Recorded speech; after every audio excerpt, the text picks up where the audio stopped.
Hi, I'm Carla Alexander, one of the Circle Savvy ruler designers for Creative Grids.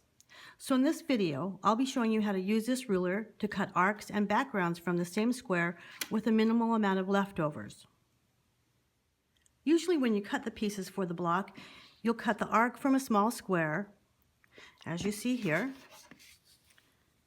and I will align the placement lines right along here that says 1/4 inch seam allowance with the corner of the square, and I'll go ahead and cut that out.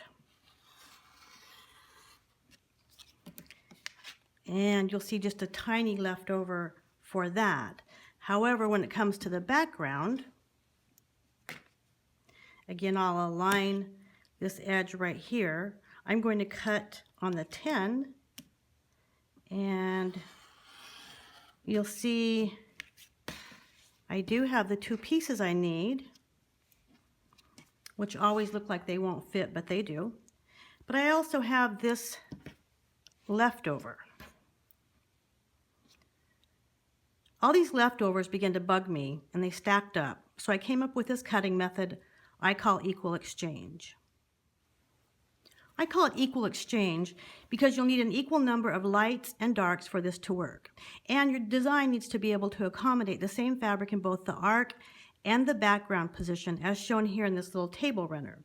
You can see a light here in the background and also in the arc. So to show you how this works, I've cut 2 squares to the same size, a light and a dark, and I've stacked them right side up on top of each other. Now I'm going to take my ruler and place it on top of the squares, and once again I will align the placement line labeled 1/4 inch seam allowance right with the corner of the 2 squares. I'm going to go ahead and cut the arc on this 11-inch diameter slot. I pull across, slip into the slot, and I like to cut a couple inches and stop, walk my fingers, and then continue. Once the 11-inch slot has been cut, lift the ruler up and take the arc, and you'll see there's 2 of them, and set those aside. Now I'm going to take the background, and what I need to do is remove a 1/2 inch on each of these legs. So to do that, I just take a regular square ruler, set it on top, and first of all, check out how big my square was to begin with. I can see I began with a 7-inch square, so I'm going to look and find the 6.5 inch mark on my ruler and slide it down. It's a 1/2 inch less, and the 1/2 inch will fall off of either side, and I'm going to go ahead and trim those off just like that. So I have those 2 little pieces as a leftover. And I'm going to take the ruler off of the background and rotate it one more time. Now the background needs to be cut smaller on the smaller slot than what the arc was cut on. So because I cut the arc on the 11, this arc right here will need to be cut on the 10.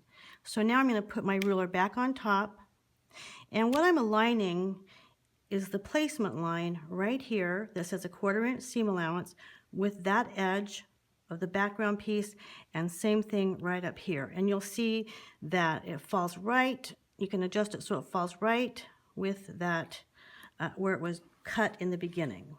So now I'm going to put my ruler or my rotary cutter right here in the slot and go ahead and trim that little sliver out. And so what I've done is resize the arc, and my leftovers are right there. That's it. And now these will sew together, and I'll have 2 pieces,